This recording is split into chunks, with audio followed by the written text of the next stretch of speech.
Gente, boa noite a todos. Queria agradecer ao Evandro, ao Humberto, o pessoal todo que possibilitou essa nossa vinda aqui. Nós fizemos um debate lá em São Paulo, a convite do PS São Paulo.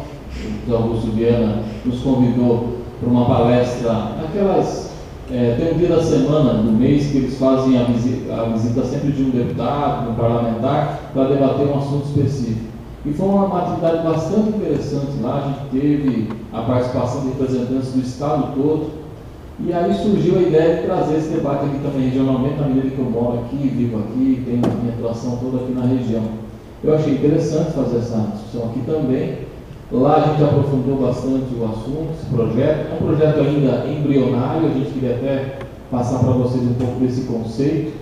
E então estou muito feliz de estar aqui com vocês. E vou falar o que eu falei lá em São Paulo também. Meu pai foi corretor de imóveis durante muitos anos, Antônio Bigard, atuou muito aqui em Jundiaí, foi um dos precursores também da primeira associação de corretores de imóveis que surgiu em Jundiaí, foi um dos fundadores, ele e mais alguns companheiros daquela época. Então, eu tenho uma familiaridade com esse assunto pela relação que eu tive acompanhando meu pai nas vendas, meu pai construía também, vendia. Então, a gente tem essa história aí ligada à questão do CRES. Também lá em Campinas, quando eu estive na Secretaria de Obras, fui paraninfo de uma turma de corretores de imóveis. Foi uma coisa muito bacana que eles me convidaram. Também tinha uma relação muito boa com o pessoal do mercado imobiliário, o pessoal da construção civil em Campinas, o pessoal mais ligado à engenharia também, que é minha área, eu sou engenheiro de formação. Então, acho que é muito legal estar aqui com vocês, discutir mais esse assunto e outros. Eu queria dizer para vocês que a gente está à disposição. Nós temos na Assembleia, nesse 1 ano de mandato, como o Evandro colocou, aproximadamente uns 15 projetos de lei em andamento, e todos eles feitos com muito cuidado, assim, do ponto de vista de ser um projeto que signifique alguma coisa, né? A gente faz projeto por fazer, denominação, essas coisas, às vezes fica muito restrito, não que denominação também não seja importante, mas fica muito restrito. A gente tentou trabalhar alguns projetos que tenham um pouco mais de conteúdo, de debate, discussão. Então, tivemos uma lei aprovada no passado, que eu vou só rapidamente fazer essa introdução, depois já entro no assunto. Nós aprovamos ano passado uma lei, da minha autoria, que transfere recursos da Nota Fiscal Paulista, que é um programa do governo estadual, um programa que já tem 2 anos de vida, um bom programa, diga-se de passagem. Ele retorna uma parte do recurso do imposto que você paga para o contribuinte. E pela lei atual, pode passar uma parte dos recursos para as entidades assistenciais. Eu ampliei essa possibilidade de recursos para as entidades culturais e esportivas, que vivem muita dificuldade, entidades culturais e esportivas. E a gente aprovou na Assembleia, unanimidade, foi para o governo e o governo sancionou, que é uma coisa difícil de acontecer. Para vocês terem uma ideia, dos 94 deputados, tem 22 que já estão lá, desde o início do mandato, que não aprovaram nenhum projeto ainda. Nós estamos fazendo um esforço para ver se aprova pelo menos um para cada um. E tem uma parte dos outros 70 e poucos deputados que aprovaram projetos, que uma boa parte, quase a metade, foram vetados pelo governo, então não se transformaram em lei. Então eu fico muito feliz de ter aprovado um projeto e transformado em lei, e agora tem a regulamentação, fazendo junto com o Executivo, junto com o secretário de Esportes de São Paulo e Turismo, né, que é o Clauri. Eu sou da Comissão de Esporte e Turismo da Assembleia, também é uma comissão interessante, estou conseguindo fazer algumas leis ali dentro da comissão, questão de instâncias turísticas, a questão do desenvolvimento, negócio bacana. E tem alguns outros projetos que a gente vai poder discutir numa outra oportunidade. Tem o Parque Estadual Serra do Japi, que está dando essa polêmica toda, discussão que está boa. Tem a lei dos idosos, a gente diminui de 65 anos para 60 a gratuidade do transporte em metrô e transporte metropolitano em São Paulo, é uma outra lei que a gente fez. Tem a questão dos pedágios, a gente fez uma lei que num raio da praça de pedágio, para quem mora nesses lugares, estuda, trabalha, não pagar o pedágio, ter isenção de pedágio. Por exemplo, quem aqui de Jundiaí é Cabriúva, muita gente trabalha ali, estuda de lá para cá, então a gente fez uma lei de gratuidade. Então tem uma série de leis que estão em andamento, algumas polêmicas, mas que têm um significado. E essa lei aqui, ela surgiu, esse projeto de lei, ele está em andamento na Assembleia. Esse foi o motivo, inclusive, da minha ida até o CRES lá de São Paulo. Esse projeto está em andamento e ele faz uma coisa que não tinha acontecido na Assembleia ainda. Na Assembleia tem alguns deputados que fizeram algumas leis.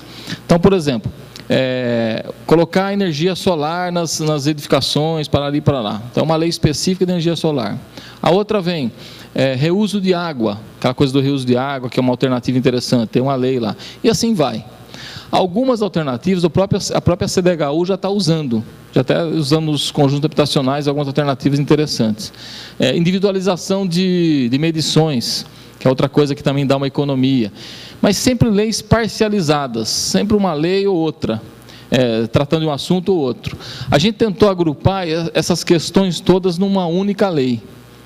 E aí chamou a atenção da Assembleia, porque ao invés de aprovar uma lei aqui, uma lei ali, a gente trataria todas as questões numa única lei, como uma política de economia, de sustentabilidade. E além disso, nós fomos procurados por um condomínio lá de São Paulo, que eles já experimentaram essas alternativas no próprio condomínio, e deu uma economia bastante interessante, de uso de água, de pagamento de água, o reuso da água ajudou muito também, essa questão da coleta seletiva interna, uma série de outras. Tanto é verdade que as próprias, aí é a área de vocês, né? A gente vê muito anúncio em São Paulo, e está acontecendo por cá também, o pessoal lança um empreendimento e coloca lá, um empreendimento sustentável, com isso, com aquilo, e coloca algumas alternativas. Virou até uma forma de você vender o projeto, porque é uma coisa que, essa questão ambiental está muito aí presente na vida de todos nós, aí um debate nacional, um debate internacional, então essa questão está sendo usada inclusive como forma de venda. Nos Estados Unidos tem uma pesquisa que a gente teve acesso, que aumentou a venda quando você coloca essas alternativas sustentáveis nos empreendimentos. Então, é uma questão para a gente pensar, mas é um projeto embrionário, isso que eu queria dizer para você, a gente está num processo de debate, porque na Assembleia, vou repetir uma coisa que eu disse aqui no sábado, no debate do Parque da Serra, na Assembleia funciona assim, você protocola o projeto, e deixa ele andando lá nas comissões e tal, e você faz a discussão. Porque se você for fazer a discussão primeiro, para depois protocolar o projeto, naturalmente alguém coloca um projeto na frente, e desvirtuado. Então é melhor que ele ande, caminhe, a gente faz o debate, vê sugestões, ideias, críticas, pode até refazer o projeto e reapresentá-lo em certo momento, ou fazer emendas e tal.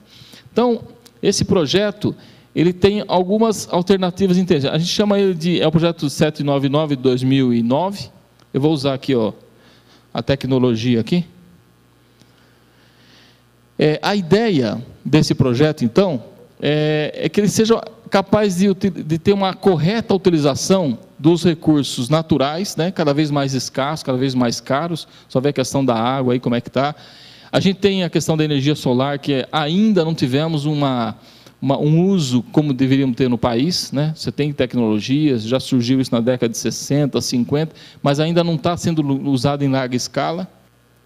Saiu uma notícia ontem, inclusive, que a própria CDHU, que é a Companhia do Estado de São Paulo, vai começar a utilizar mais a questão da energia solar nos próprios conjuntos da CDHU, né? Então, a ideia é economizar dinheiro para os moradores, porque a taxa de condomínio, quando você tem um conjunto habitacional, um conjunto de prédios, a taxa de condomínio tem a ver com esse uso das áreas coletivas, essa coisa toda. Se você reduz esse custo, você reduz também para os condôminos. Então, essa questão dos recursos naturais é pensar na manutenção dos recursos, pensar na economia de quem vive naquele condomínio e pensar, inclusive, na venda desse produto com esse apelo de economia dos recursos naturais. É um pouco a ideia do projeto, tá certo? Bom, os objetivos estão colocados aí, dispor, isso inclusive está na lei, está descrito na lei, dispor sobre a utilização de alternativas ambientalmente sustentáveis, né? Não sei se o projeto de lei foi para o pessoal, Ivandro, acho que não, né? A gente pode encaminhar depois e redistribuir para todo mundo da classe, o pessoal lê, dá opinião, manda e-mail, a gente está na fase mesmo de discussão. Até no final eu vou falar uma ideia que a gente está tendo, que a gente vê como é que trabalha isso dentro dessa lei, que eu acho que é uma ideia interessante. Diminuir os impactos ambientais gerados pela crescente construção de condomínios do Estado de São Paulo, impacto no sentido de uso de coisa, mas o desenvolvimento ele é natural, você tem que fazer os novos empreendimentos, né, em todas as escalas. Conscientizar a sociedade para a adequação do meio ambiente urbano, as novas tecnologias disponíveis com vistas a mitigar os efeitos da crescente urbanização do meio ambiente. Essa coisa da permeabilidade do solo, tudo isso está em discussão dentro desse projeto. os princípios que nortearam a elaboração desse projeto, né? A gente teve uma equipe que pensou esse projeto. Na sua concepção ele é até simples, mas teve uma equipe para pensar, para discutir esse projeto.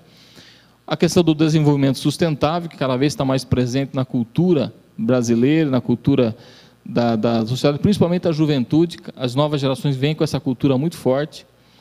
O princípio da participação, né, essa coisa coletiva, da preservação, da cooperação, quer dizer, essa coisa da vida em comum, como é que você, vivendo em comum, você consegue ter economia dos recursos, do uso dos recursos, da educação ambiental e do desenvolvimento tecnológico. Aqui nesse último, inclusive,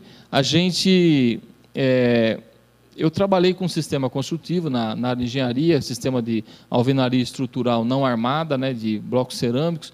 Participei não só na área de construção, como na área de pesquisa, junto à FAO. A gente fez o curso de alvenaria estrutural, o professor Sabatini, na época, que era o maior entendido na área de alvenaria estrutural não armada, e a gente pensava como essas novas tecnologias podem baratear a construção. Vocês sabem bem que a questão da alvenaria estrutural é uma das formas.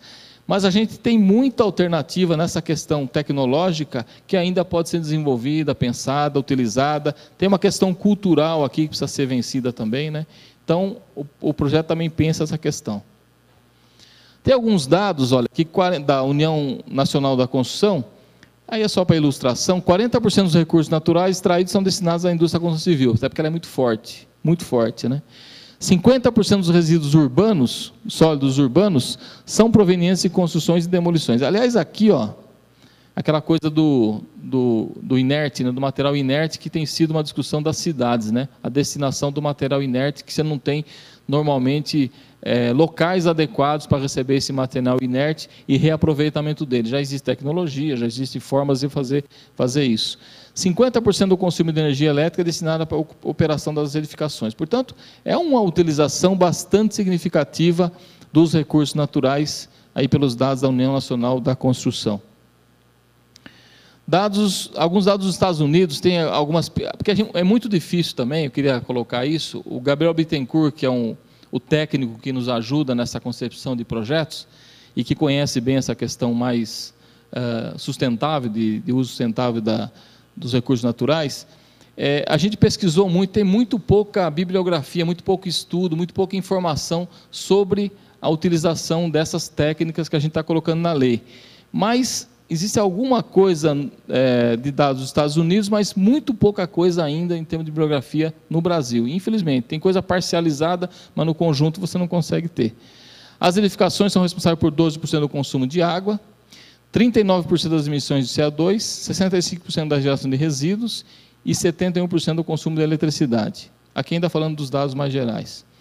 Aí vem a lei. A lei, eu vou passá-la rapidamente, a composição dela, que é uma lei estruturalmente simples, mas ela fala na questão do conjunto de moradia, organizado de forma horizontal ou vertical, quer dizer, a ideia do condomínio, né, das coisas trabalhadas em conjunto, da utilização que passa a utilizar as alternativas ambientalmente sustentáveis.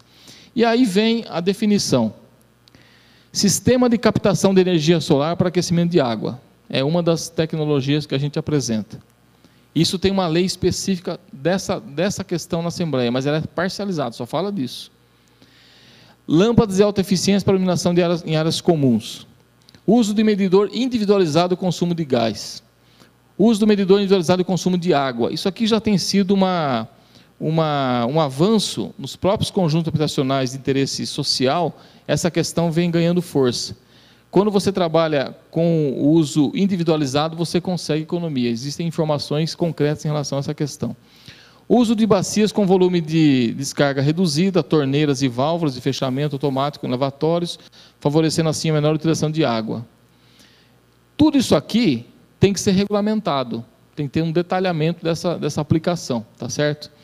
Essa questão das bacias sanitárias, a gente sabe também que com a válvula hidra, você tem um consumo muito maior do que você tendo caixa acoplada e formas de controle melhor. As válvulas hidras têm um consumo muito maior de água. Você aperta, ela tem além do que, que aquela... isso. Além disso, tem uma questão também, eu não quero entrar muito em detalhe técnico, né? Até porque faz um tempo que eu deixei de ser engenheiro, faz alguns anos já. Mas assim, tem a questão da saúde pública. Existe uma pesquisa feita pela Escola Politécnica da USP, que comprova, aliás, é um trabalho de mestrado, se eu não me engano, de um engenheiro, que ele mostra que quando você trabalha com a válvula hidra, quando você faz a descarga, você cria uma ligação direta com a rede.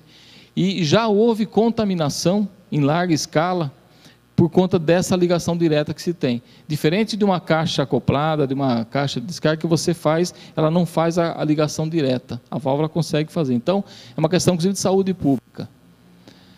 Sistema de captação, retenção, e utilização de águas pluviais, coletadas de telhados, cobertura, terraço. Aqui tem algumas experiências, tudo isso a gente tem que avançar. Aqui tem algumas experiências de reutilização de água, reuso de água, interessante, que está aqui, ó, sistema de reuso de água. Armazenamento e reuso de água, que você tem grandes economias. Lavar, por exemplo, garagem, áreas comuns, com água reutilizada, sistema de armazenamento. Em residências, você tem algumas experiências de reutilização, você tem animais, às vezes no quintal, você tem aquela questão sempre de lavar permanentemente, você pode utilizar. Então, tem algumas experiências nessa área. Esse assunto aqui em São Paulo, por exemplo, quem trabalha lá em São Paulo sabe que isso é muito comum, a discussão do reuso de água. Tem até legislação municipal em São Paulo que fala disso. Sistema de coleta seletiva de resíduos de óleo combustível. Essa questão aqui já ganhou, vamos dizer, corpo, já ganhou mais força nos condomínios. Os próprios condôminos, as redes condominiais fazem esse sistema de coleta seletiva, isso tem sido comum nos condomínios, até por uma questão de economia, mas também de educação ambiental.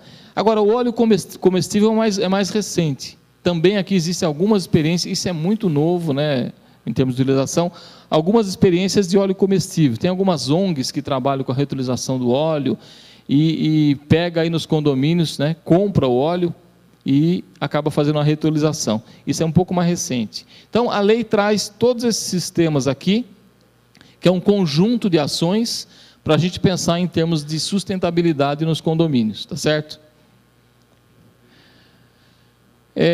A gente está falando do uso cumulativo dessas coisas, porque exatamente tem a questão do uso individualizado de uma coisa e outra, né? Fala da questão da responsabilidade, aí tem toda a questão de responsabilidade que é proprietário, responsável técnico, né? Que mais? A prefeitura municipal, as prefeituras municipais têm a responsabilidade de aplicação dessa lei, a questão da regulamentação, que sempre aparece também. Então, é uma lei simples com 11 artigos, tá certo? Mas que organiza esse conjunto de tecnologias. Aí tem alguns dados aqui, ó, que é o que eu falei da dificuldade de você ter bibliografia, informações a respeito disso. Os edifícios sustentáveis, chamados sustentáveis nos Estados Unidos, e mesmo aqui no Brasil, em algumas experiências que já tem, reduzem de 8% a 9% os custos de operação, né? Aumenta em 7,5% o valor dos imóveis, aquela questão de você vender o produto com esse apelo de sustentabilidade. E aumenta a ocupação dos imóveis em 3,5%. Isso aqui está muito...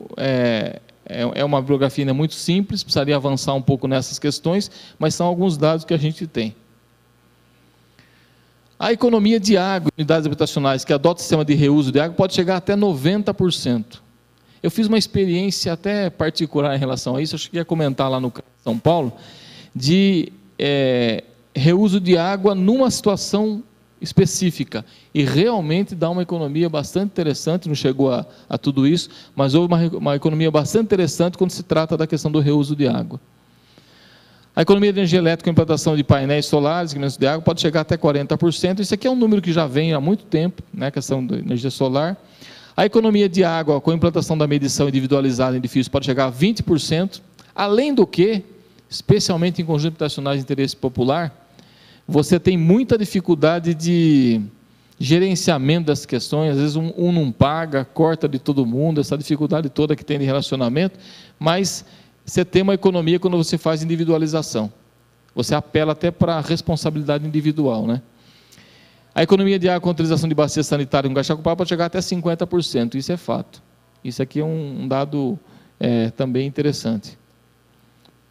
Aí tem toda a questão da bibliografia utilizada. E a gente está fazendo,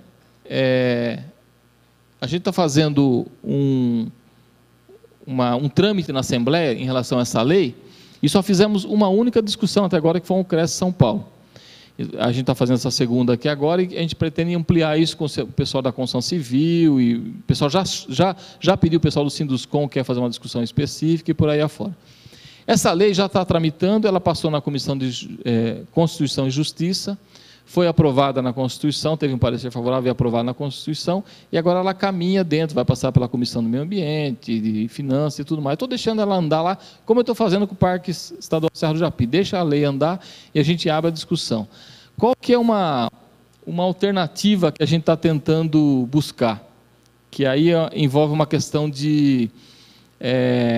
aí a questão um pouco do regime da Assembleia, da própria Constituição. Qual que é a ideia nossa? Se a gente tivesse condições, é isso que a gente está estudando, de ter uma lei com essa característica, de trazer essas alternativas de tecnologias sustentáveis para os conjuntos habitacionais. Pensamos em dimensionar um pouco quais são esses conjuntos, que é uma primeira ideia que a gente está estudando. E as pessoas que tivessem algum benefício mesmo, nós não podemos colocar benefício fiscal de cara ali, nós, Assembleia, o governo pode pensar nisso. Mas se tivesse algum benefício, a gente aceleraria esse processo de implantação.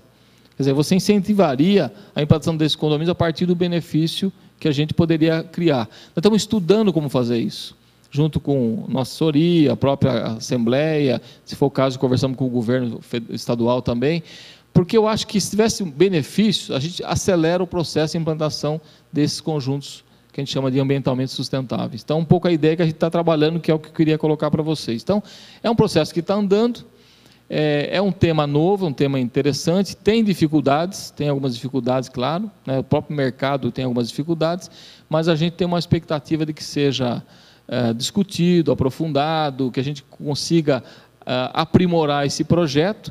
E os demais, aqueles individualizados que eu falei, que tem um projeto que trata disso, de assunto individualizado, eles deram uma parada na medida que esse projeto maior, ele chegou e traz uma nova perspectiva para esse tipo de conjunto habitacional. Então é isso, rapidamente, passar para vocês e ouvir vocês, sugestões, ideias. Lá em São Paulo teve uma série de sugestões, colocações, foi muito legal. Lá, experiências, né? Teve uma pessoa que trabalha com conjuntos, um arquiteto lá também. Então, um pouco que a gente veio fazer aqui também hoje com vocês, tá bom? Então, rapidamente é isso.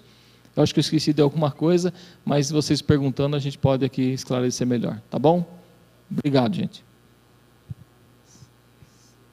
Quem quiser falar, acho que podia estar gravando, né? Vamos abrir para as perguntas aí. Fica à vontade. Então, vamos abrir para as perguntas. Se alguém quiser fazer uma pergunta, já... Como nós só estamos com o microfone, fala daí que eu repito a pergunta. Então, pelo que eu entendi, existe Você quer só repetir que eu perdi um pedaço porque estava baixo aqui? Tá bom. Eu achei interessante, algum tempo atrás, eu vi um senhor, um empreendedor, levando ali para os alunos da Politécnica Júnior da USP, um estudo que ele queria para fazer ali um recipiente para coletar água de chuva, que ele queria desenvolver essa ideia até para colocar no mercado. Sim. Então, vem até de encontro, assim, eu vi você falar bastante, de economia de água, de reutilização de água. Então, eu achei interessante e gostaria de saber se isso aí até é viável e se contempla também. É isso, quer dizer, essa tecnologia de reuso de água, talvez o que a gente consiga mais avançar é exatamente nessa questão. Porque a reutilização da água de chuva, especialmente para alguns serviços que você tem no condomínio, lavagem de algumas áreas, mesmo reutilização dessa água para alguns meios específicos, para alguns fins específicos, isso tem uma economia muito grande. Esses números que a gente passou aqui é mais ou menos nessa linha que você está colocando mesmo. Agora, qual é a forma? Você tem diversas modalidades, o mercado está acordando para essa questão de você técnica específica para isso é recente. São Paulo, vou repetir aqui, já tem uma lei de armazenamento de água de chuva, já tem uma lei que fala na capital, para reutilização. Então, eu acho que aí é uma área que talvez a gente possa mais avançar mesmo, além da energia solar, que a gente usa muito pouco mesmo. Então, acho que essa é uma das áreas que a gente podia mais avançar nessa questão. Mas é nessa linha que você está colocando mesmo, economia grande na questão do consumo de água. Além de você ter um recurso natural preservado, que é um recurso finito, a água, você tem também a questão da economia para o conjunto, para os condôminos, para as pessoas. E esse condomínio lá em São Paulo que a gente conheceu, que chamou a gente para conversar quando a gente montou essa lei, eles têm a reutilização da água de chuva, e isso deu uma economia real no custo geral da edificação para eles. Porque uma coisa, eu não sei até vocês podem falar, mas quando vende o apartamento, normalmente no conjunto habitacional, no conjunto de casas, você tem sempre essa preocupação, quanto vai custar o condomínio, né? Qual é o custo de todo mundo junto aqui? Então, essa é uma preocupação que se tem, né? Então, acho que isso pode baratear, pelos dados que a gente tem, baratear muito a questão da utilização da edificação no tempo. Você ganha no tempo em termos de utilização. E também a questão de filtração. Essa água que é captada, ela não vai para... Era até essa questão a filtração. Perfeito. Muito legal Paulo, isso aí. Em São Paulo, quando se criou a lei municipal de captação de água de chuva, se pensava, eu diria, menos em reuso, mas também em reuso, claro, e mais em escoamento superficial de água, que é o grande drama hoje das cidades, que é essa coisa da impermeabilização do solo. Então é isso, você tem razão. Olha a amplitude que dá isso. Ninguém quer fazer mais uma pergunta? Perdão. Bem, eu não sei se eu compreendi corretamente, talvez a minha compreensão tenha sido até um pouco ingênua, né? Também não estou subestimando a inteligência de que vocês que já pensaram em vários detalhes a respeito dessas implantações. Mas eu imagino assim, por exemplo, quando você tem um condomínio, naquela parte que você falou de incentivo, e não sei se eu entendi direito a respeito da parte tributária, né? Transferência, sei lá, de custo, tá? Mas eu imagino que, na verdade, tudo isso é uma cadeia. Se você tem um condomínio onde tem todo esse sistema implantado e aquilo vai impactar em consumo, uma redução de uma série de custos, como, por exemplo, energia elétrica, água e outras coisas mais. Eu estou imaginando que, quando você tem uma demanda que você apresenta, por exemplo, uma empresa de energia elétrica, um projeto que vai demandar X kWh, e você vai ter uma redução de energia, isso lá na ponta não representa que, abaixando o custo, poderia dar um incentivo em cima dessa redução? É isso mesmo? A minha compreensão está certa? Não dá para conseguir esse incentivo dentro dessa conjugação? Quer dizer, reduz um custo de um lado e apresenta uma... Você foi um pouco mais além, pensando inclusive no tempo, né? Agora, por que eu falei da questão do incentivo? Que é uma dificuldade hoje na legislação, a dificuldade de a gente pensar nisso agora. Mas a gente está estudando formas. Porque sempre que aparece uma legislação nova, vamos dizer assim, ela acaba tendo uma certa dificuldade de implantação. Isso é natural em toda a legislação nova, especialmente na área da construção civil, essa coisa toda. E que mexe um pouco, às vezes, com a questão cultural até do mercado. Eu penso na questão do incentivo no sentido de a gente poder acelerar esse processo de implantação, né? Uma coisa mais direta, objetiva, para acelerar o processo. Mas você tem razão, no tempo você tem uma economia, e em função dessa economia você deve repensar essa questão do incentivo. Então, mas é um pouco mais além. Eu estava pensando uma coisa um pouco mais simples, né? Agora, mesmo que não haja a possibilidade do incentivo, eu acho que a gente deve caminhar para uma legislação dessa. Pode ser, por enquanto, os pequenos conjuntos, não sei, ou então estabelecer um limite, para a gente ir absorvendo essa tecnologia, implantando aos poucos, dar um tempo para o próprio mercado poder se adaptar, porque isso exige uma certa adaptação do mercado, mas eu entendo que a gente vai ter que caminhar nisso no futuro, não tem nenhuma dúvida disso. Até porque, tem um colega nosso da assessoria, ele falou o seguinte, se a gente não souber cuidar desses recursos naturais, com inteligência, com economia, daqui a pouco todo mundo vai estar perdendo. Você pega uma região em São Paulo, onde você tem inundação, enchente, você não consegue ter acesso, de repente o mercado, o valor das edificações no mercado cai tremendamente. Quer dizer, a gente criou um sistema que desvalorizou a própria construção. Então, pensar na utilização correta dos recursos naturais, de forma econômica, pensando no futuro, a gente garante para todos nós que a gente vai ter condição de continuar construindo, vendendo sempre com economia, utilizando os recursos naturais de forma cada vez mais econômica. Então, um pouco a ideia nossa. Então, ok, obrigado. Mas é uma boa... Mais alguém quer perguntar? Ô Pedro, eu queria fazer uma questão aí, também falando da parte ambiental, essa questão da Serra do Japi. Você pode explicar para a gente um pouco aí da sua ideia e o que está causando essa polêmica aí? Esse é um outro projeto que a gente apresentou. É um projeto que já tem um certo tempo de maturação, grande, né? Eu trabalhei com a Serra do Japi desde 79, quando entrei na prefeitura, como desenhista ainda, e participei da criação da reserva biológica da Serra em 91, depois do plano diretor de 92, que criou aquele macro zoneamento, até uma parte de vocês participou, me lembro muito do Adalberto nas discussões lá, na comissão do plano diretor. A gente criou um macro zoneamento para a cidade, inclusive para a região da Serra, né, área de preservação, macro zona de proteção ambiental. Então, esse trabalho vem já desde 79 para mim em relação à questão do planejamento da cidade e especificamente da Serra do Japi. Depois disso eu fiz plano diretor em outras cidades, com equipe, pelo menos mais umas 10 cidades a gente acabou trabalhando. Mas assim, o estudo que a gente fez demonstra que a região da Serra do Japi, a região alta da Serra do Japi, onde você tem ali a reserva biológica e aquele entorno da serra, que não pega só Jundiaí, Cabriúva, Pirapora, Cajamar é quase nada, então é praticamente Pirapora, Jundiaí, Cabriúva. Esse miolo, essa parte mais alta da serra, que o Vasco Vencaruti, quando foi prefeito, ele pegou 4 quilômetros quadrados de área ali, desapropriou para criar a reserva biológica. Até hoje são as únicas áreas praticamente desapropriadas, onde está a base ecológica, né? Aliás, fazendo justiça aqui, o Dr. Valmor Barbosa Martins, quando foi prefeito, desapropriou também a base ecológica para criar ali um centro de pesquisa, de estudo.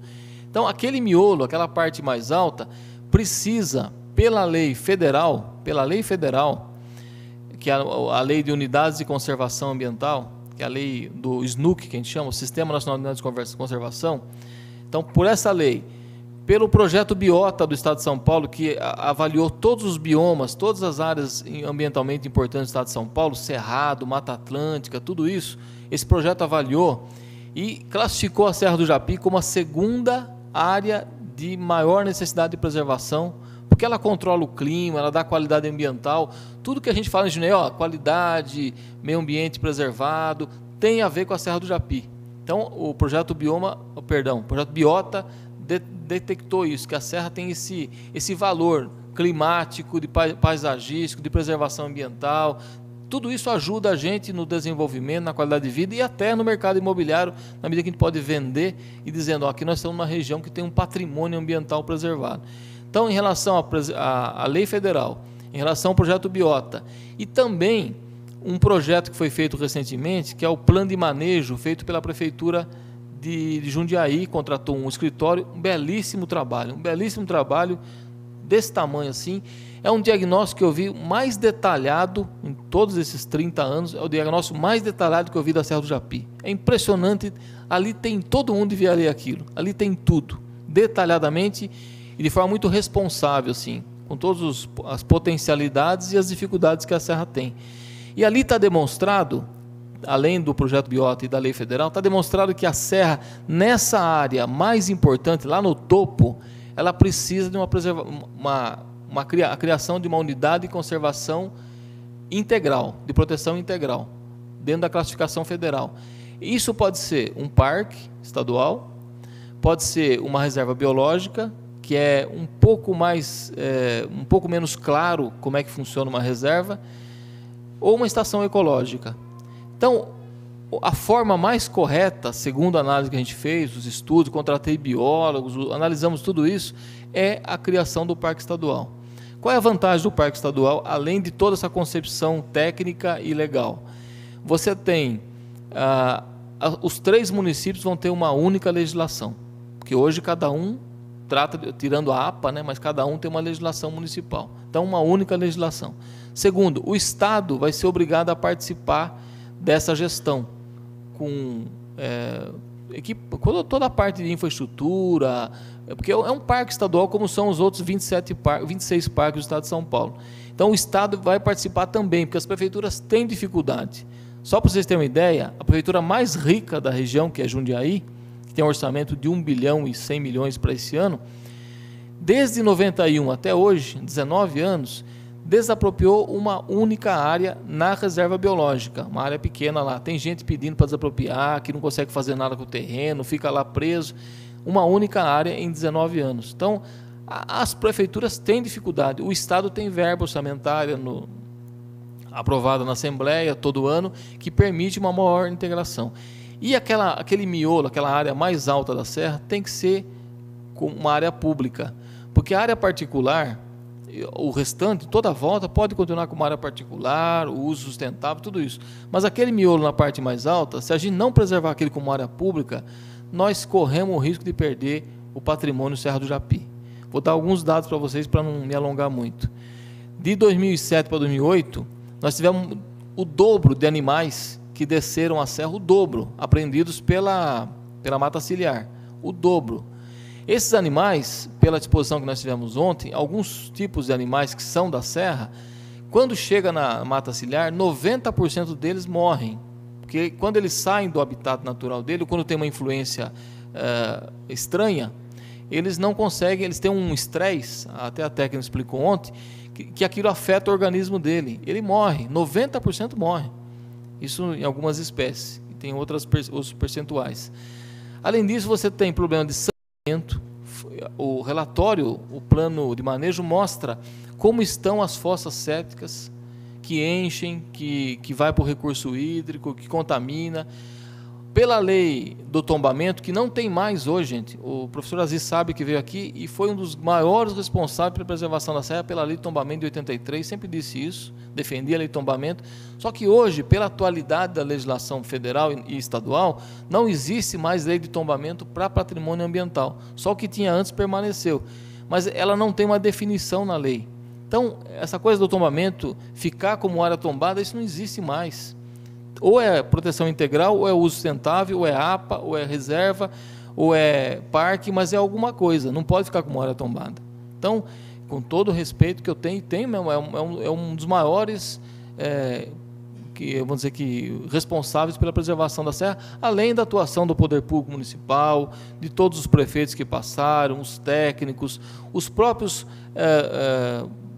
proprietários do entorno da serra que também ajudam. Então, você tem um histórico de preservação. Agora, o passo adiante, na minha visão, na visão desses estudos todos do Estado, da Prefeitura, do Plano de Manejo, do Instituto Serra do Japi, que tem no Sinésio. O Sinésio, vocês conhecem, é uma pessoa gabaritada, inteligente, que carrega o Instituto lá com uma determinação muito grande, junto com toda a direção.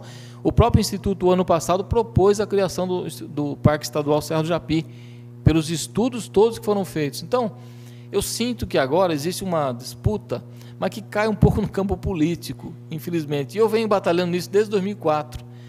Então, eu sinto que tem essa disputa política e tal, mas eu acredito muito nesse projeto, acredito mesmo. Por isso que eu fui para Pirapora debater, fui para Cajamar, para Cabriúva, estou aqui hoje. A gente está debatendo o projeto profundamente. E eu já falei também, o que tiver que fazer de alteração, de mudança, a gente vai fazer. Até porque tem algumas críticas assim, a iniciativa não pode ser da Assembleia, né? Tem 2 parques estaduais criados pela Assembleia, iniciativa de deputados.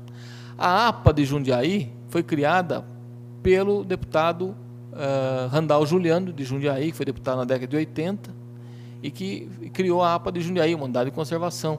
Então, você tem iniciativa. Agora, se for considerado lá na frente, tiver muita polêmica, o governo aprovou na Assembleia, com todas as alterações que a gente discutir, o governo vai vetar, não sei o quê, como o secretário falou aqui hoje em Jundiaí, o secretário de Meio Ambiente, o Chico Graziano, ele falou, se for aprovado, o governo veta. eu vou conversar com o governo, como fiz com a minha lei, que a gente acabou sancionando lá a lei. Agora, se for para vetar, a gente topa que o governo mande o projeto, já começou o estudo, Vivando, o estudo do governo estadual em relação ao parque, por um pedido que houve do Instituto Serra do Japi, e se nesse período o estudo avançar mesmo e tiver condição de mandar para a Assembleia uma lei, eu retiro a minha, não tem nenhum problema. O importante é a gente preservar esse patrimônio para que a gente garanta que não só a nossa região, a gente chama de macrometrópole de São Paulo, que é a região metropolitana de São Paulo, região metropolitana de Campinas, toda essa região intermediária aqui, essa aglomeração urbana que a gente chama, tem uma qualidade de vida graças à Serra do Japi, graças à nossa zona rural que cria um cinturão verde que nos protege. Então, tem que preservar esse patrimônio. É um passo adiante, na minha visão e na visão dos técnicos, na preservação da Serra do Japi, a criação do Parque Estadual. E outra coisa que falam é que os parques estaduais estão abandonados. Primeiro, assim, é uma unidade de conservação que você cria. Tem parque que tem dificuldade, mas tem muito parque. Eu visito com meus alunos, a gente vai com a Anchieta lá visitar os parques. Tem parque que está conservado, que está bem, que está tendo fiscalização, controle, visita monitorada, porque o parque é isso, é visita monitorada, controle das atividades que não tem a ver com aquela preservação máxima. Então, nesse sentido, eu estou muito tranquilo, acho que é um bom projeto e acho que a gente tem que abrir essa discussão, Prefeitura, Assembleia Legislativa, Câmara, ONGs, população, setor imobiliário, e se a gente chegar à conclusão que é um bom projeto, se vai partir de um lado, de outro, do Executivo Legislativo, para mim pouco importa. Mas eu entendo que é um avanço em relação à preservação da região mais significativa da Serra do Japi. Como que você vê hoje o plano diretor da cidade de Jundiaí, no seu ponto de vista, já que você lá atrás também fez parte com você no plano diretor, um plano diretor travado, um plano diretor aberto ou, de repente, um plano diretor que precisa de grandes modificações?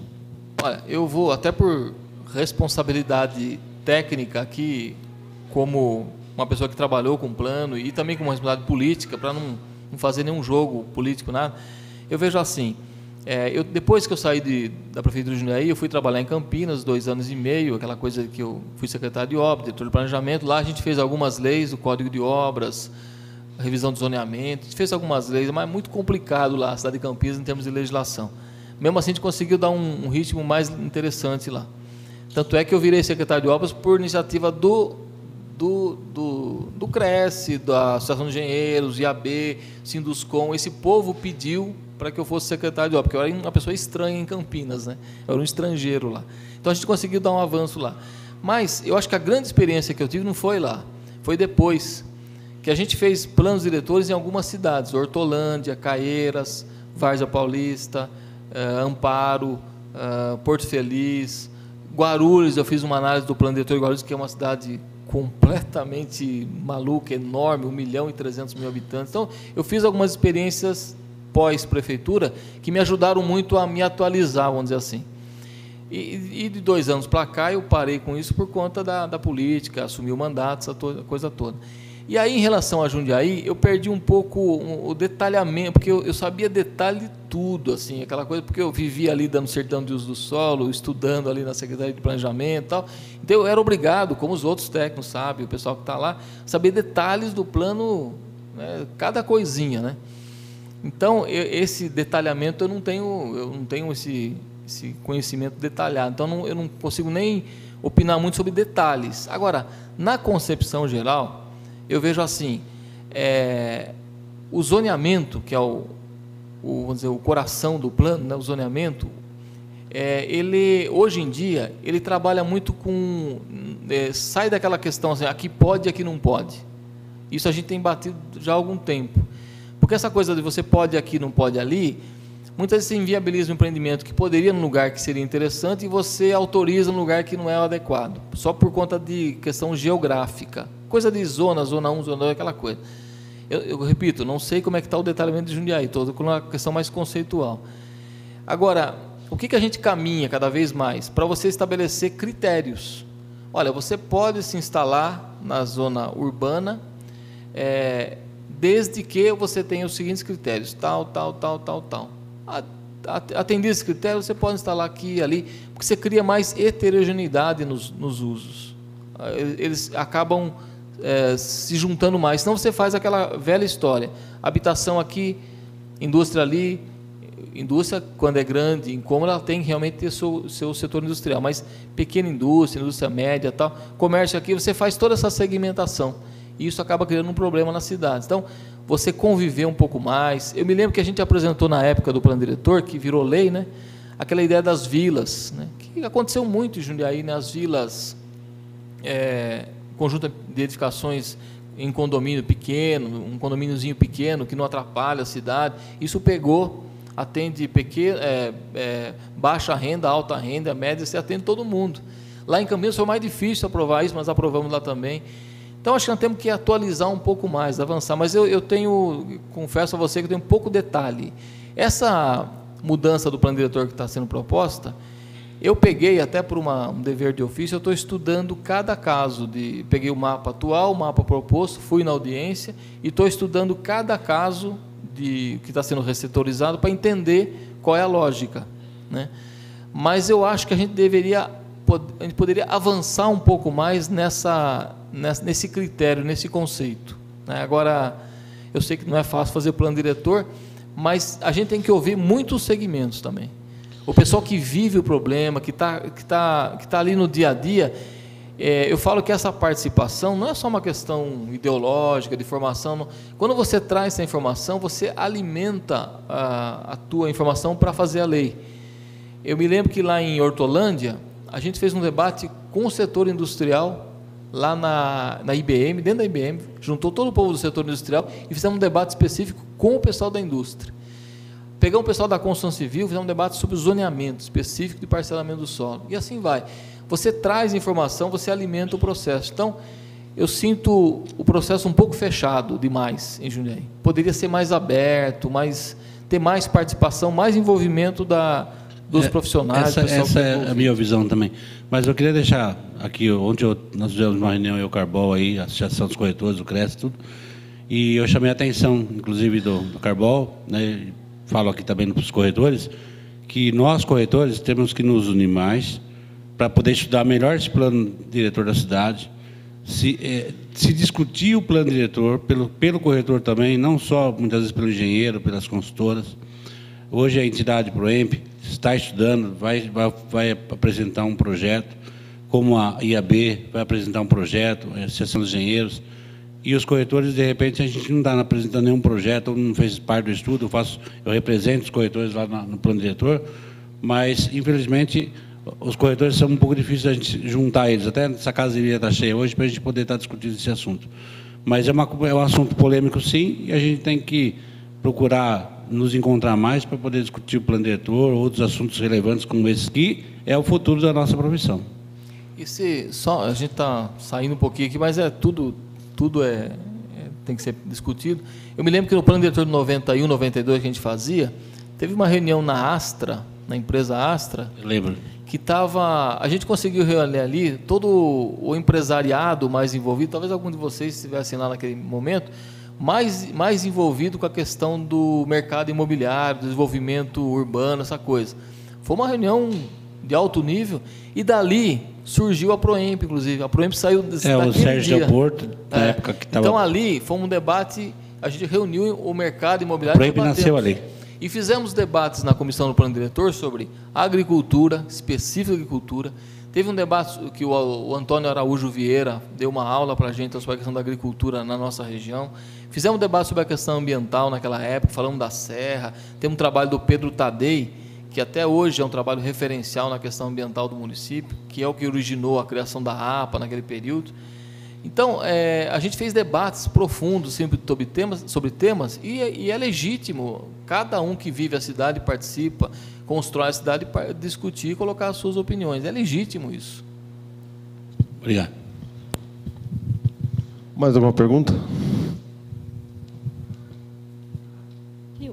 Olha, desculpa se a pergunta é ignorante, mas assim, olha, você fala que você visita obras, né? Eu queria saber, tem a possibilidade vamos supor, você dá licença para a obra se ela tem um projeto ecologicamente correto?